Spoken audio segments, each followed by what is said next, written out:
All of the Roman Empire's northern territories had rallied behind General Aelius Maximus, demanding that he be made the heir to the empire above the emperor's only son, Commodus, which indeed that very same emperor had promised before Commodus had learned to wield a blade and a grin.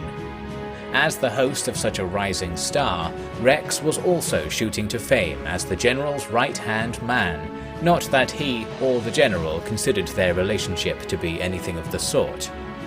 During the winter cold, a Roman army had come to Britannia seeking to punish the rebellious pair, but had been soundly defeated by Rex's growing band. Their leader now sat bound before Rex's high-backed chair in the Eagle Fort.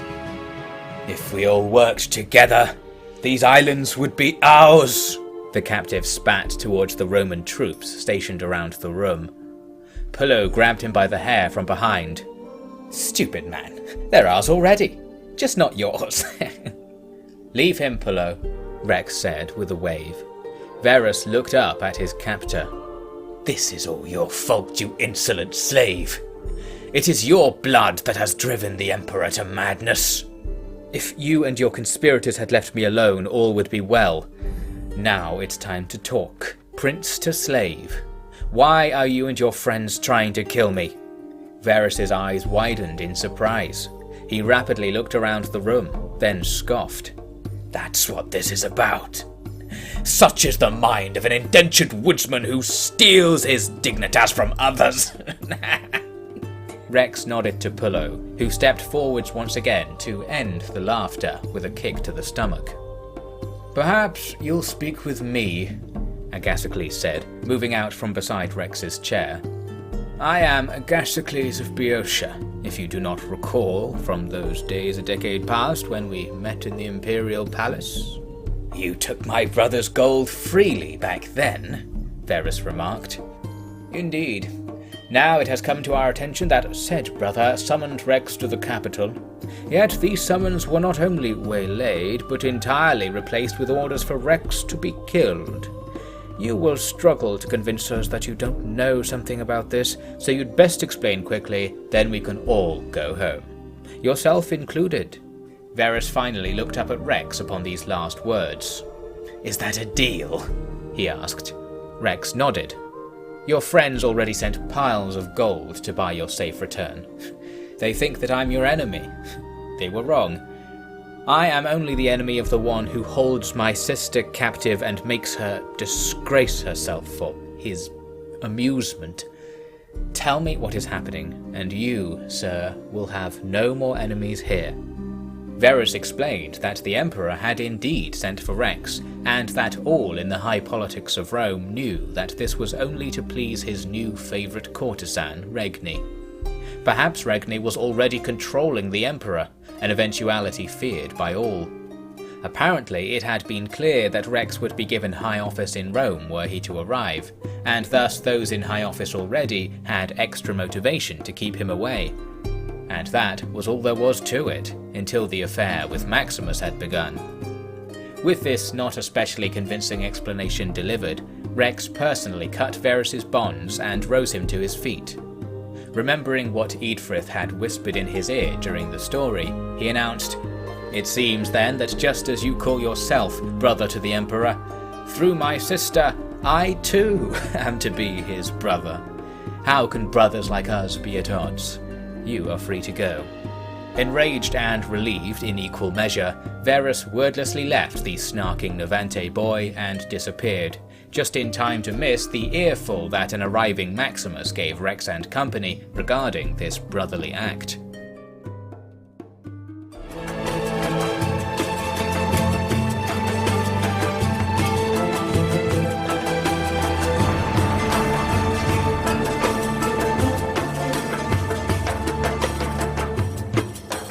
Hello there and welcome back to Rex Romanum.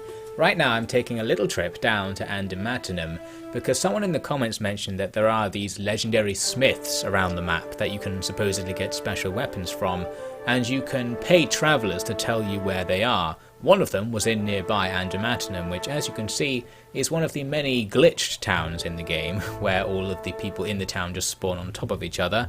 I eventually found the weaponsmith in question, Flavius here, who we can't really see behind Rex's horse, but there's someone there. Unfortunately, it's not happening. We don't have the renown to deserve a good weapon or something.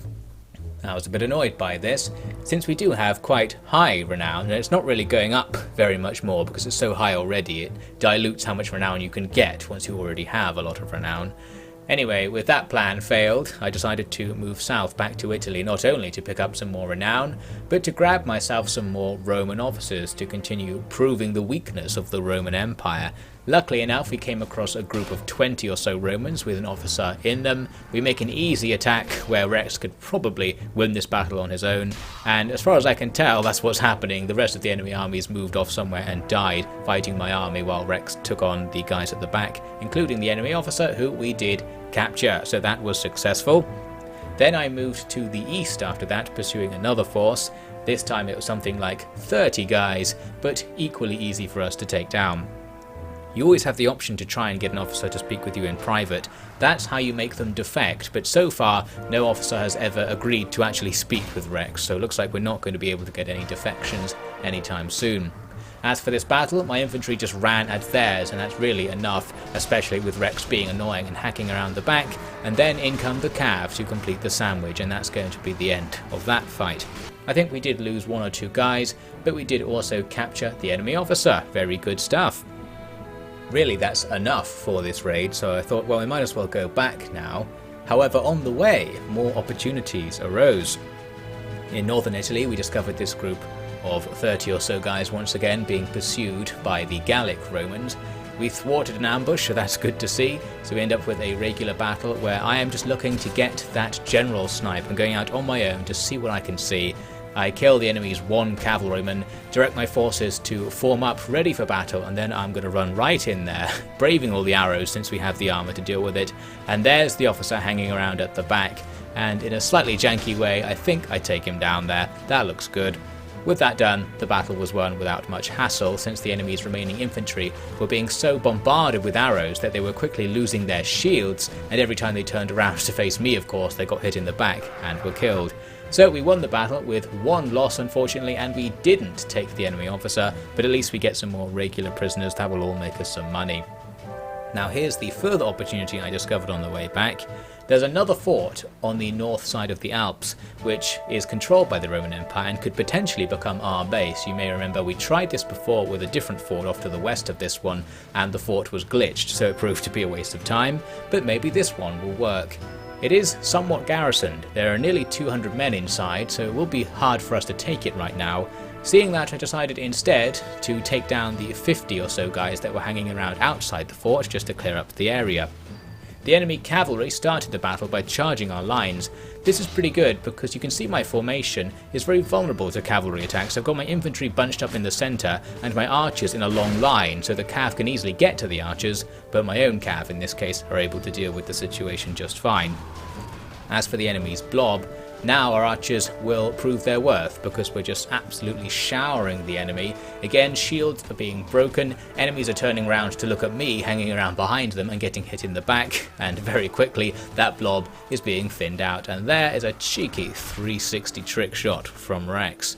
We won the battle without any casualties, and now we've got a third Roman officer as our prisoner. We have completely stripped the Roman military of its leadership in this raid. It's been highly successful, and with that I finally returned back home in order to get rid of the slaves, get rid of loot, trade a bit of salt of course, and upgrade our troops to make them a bit more powerful. Once I was done resting, I did go straight back to that fort thinking, right, let's see if we can actually take this place. The garrison's even bigger now, over 200 troops inside and growing, but I thought we might as well try something at least. We can go and besiege them, which means we don't necessarily have to fight if we can make them run out of food, and in this mod that's a lot easier than it usually is in Mount & Blade. You can see, or you will see here, that they only have a week's worth of food. So it's perfectly possible to just stand here for 7 days and siege them out, or so I thought, because doing sieges in this mod is a lot more complicated than it normally is. You can see we have all these options, And looking through the text here, it becomes apparent that we actually can't really besiege them because you need 200 men in order to block off the enemy's supply routes. So actually our army's slightly too small at the moment to properly siege this fort. There are various other things you can do, and you need to upgrade your own camp to make sure your own men don't die of disease constantly. So I do a couple of these options to set up for a siege even though we can't surround the enemy. And the enemy's food supplies apparently go down. The amount of days they have left does go down, despite the siege being incomplete. However, we keep losing men to random events like this. We shouldn't be trying this in winter, that's causing issues. And also, there are events where the enemy sally out and it says you lost a few men, it just keeps happening. So I thought over the period of a week, we actually are going to get pretty depleted doing this siege. I thought we may as well come back when we at least have enough men to complete the siege and do all of the options properly. Or come back when the enemy garrison isn't there, so that the defending force is easier to take in an assault, or maybe both. Either way, might as well wait out winter a little bit more and come back with a more prepared force in the future. Maximus strutted in front of the line of Roman nobles Rex had gathered in his hall. "I have myself a little senate here, don't I?" he said. "Tribunes, legates, centurions, scribes. The gods smile on me to have such fine company. Just a shame you didn't come to call on us yourself," an officer said. Maximus flashed his sword without hesitation and was face to face with the man in an instant. "Mistborn barbarians are all I need to best the likes of you," Maximus snarled, letting his blade clink over the embossed details on the legate's armour. "The little king here is kind enough to work for free, too. Not quite free, actually, which is where we must get to the point. Tell us what has become of the imperial heir Lucius Commodus, and the imperial first concubine Regni Noventi. They're both with the emperor's army. Might show up here soon if you're lucky," a tribune said. Maximus looked over at Rex, who looked over at Aliver, who nodded. "So that means they fear Rome is no longer safe," Maximus said. He turned to face Rex. "You've done your job well, One of the prisoners, a centurion, had headbutted Maximus in the back. He opened his mouth to make some accompanying declaration, but not a sound escaped him before an arrow left Rex's bow and sent him tumbling backwards. Maximus looked at the corpse with little regard, and returned his focus to Rex. "You're never going to stop killing Romans, are you? You'll be trouble once all settles down," he remarked. "Once I rescue Regni, I will live here in peace," Rex said. "This is Roman territory you're borrowing," Maximus said. "A matter for another day, though, is it not?" While we were waiting around, the Romans had the audacity to send another army to attack our territory. I sat around on the side of this hill, and the enemy very handily came up to attack us, and now have a bit of a hill advantage, plus numbers already on our side. I'm quick to get in there and hack down the enemy commander, and now with this big blobby melee going on and the enemy very distracted, I can just slice away at the back, getting many kills, while our cavalry are dealing with the enemy's other troops. There are archers in the background who aren't much of a concern really anyway. Very quickly we have won the fight, and that's the end of that. Another enemy army completely dispatched. We did lose a few men in that little brawl right there. The enemy infantry is pretty good, so having it fight us isn't ideal, but at least we do have the opportunity to capture the enemy commander.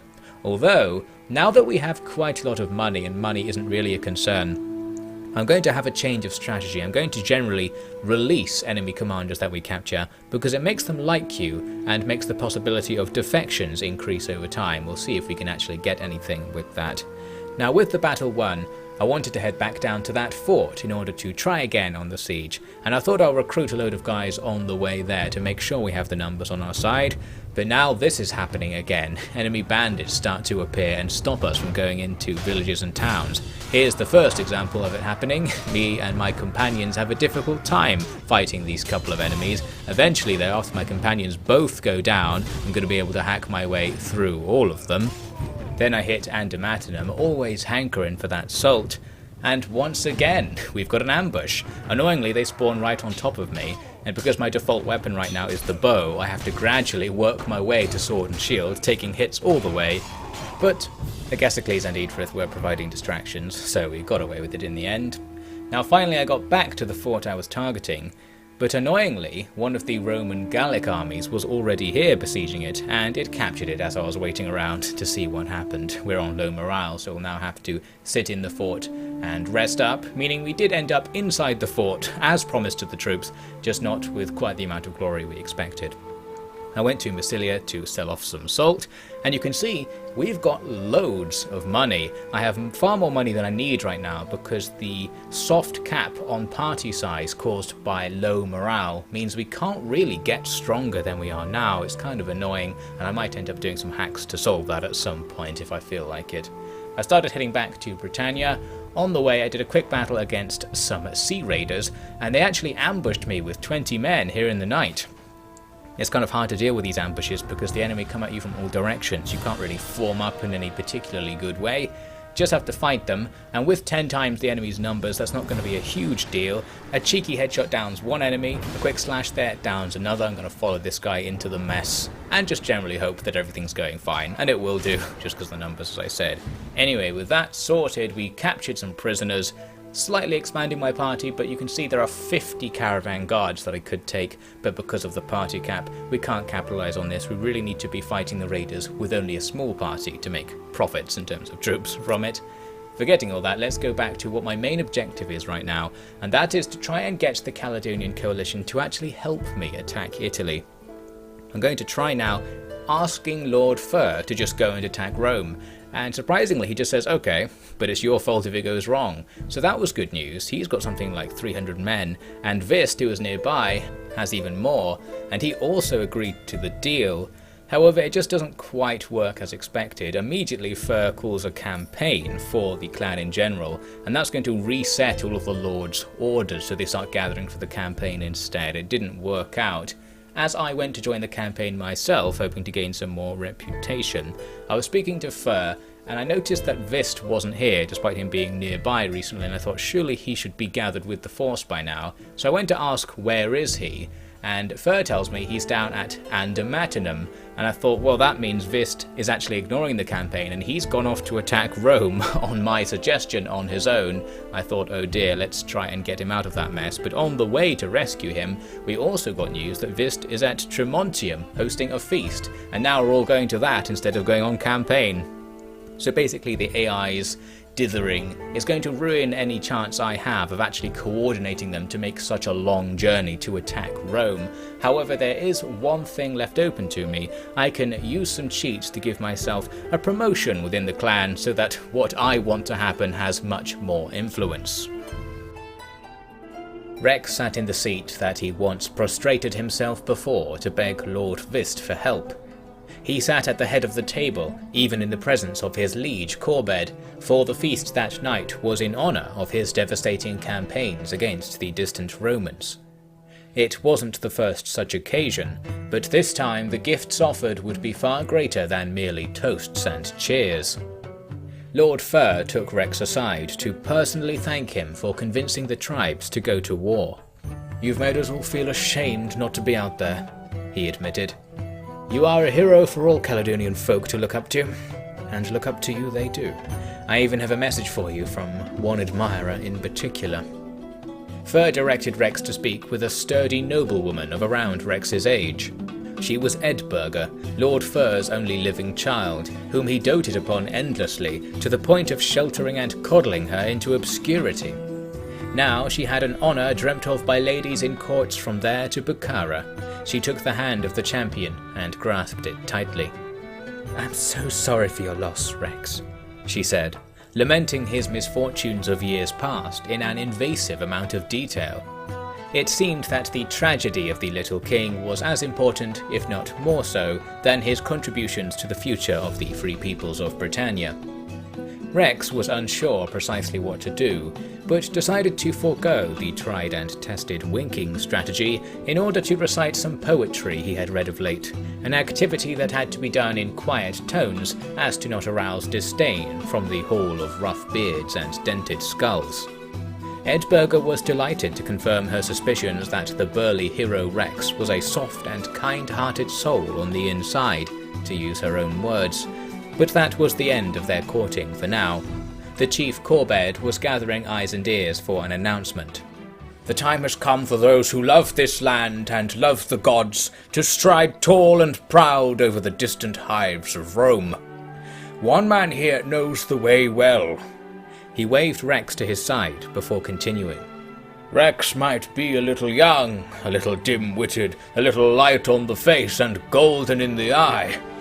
But no one can deny he is the man to lead our troops into the depths of the south. As you all swore to follow me until the Roman threat is crushed, now you will also follow him until his family is restored and the world knows better than to enslave and pillage those of Caledonian blood. Later it was explained just what this all meant. Rex was given a ceremonial sword and asked to provide orders for all the warbands of the coalition.